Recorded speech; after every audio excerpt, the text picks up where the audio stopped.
All right, welcome to the Explainer. Today, we are cracking the code on solving quadratic equations.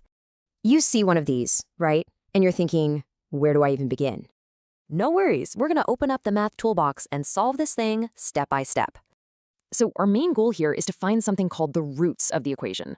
Every single quadratic has two roots. They can be different, the same, or even imaginary.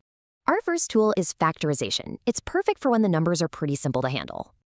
Next up, completing the square. This one's awesome for understanding why these things work.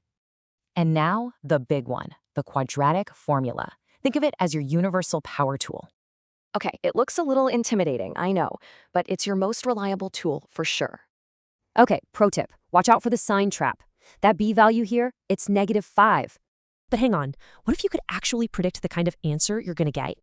Say hello to the discriminant. It's the secret inside the square root that tells you everything. Check this out. Depending on its value, you know exactly what the roots and the graph will do. All right, enough theory. Let's get our hands dirty and actually solve one together. Ready? We're gonna use factorization here. So, first things first, let's identify A, B, and C. Now, the zero product rule is key. It tells us one of these two parts has to be 0. And here's a final mental shortcut. Think, what factors of 6 also add up to 5?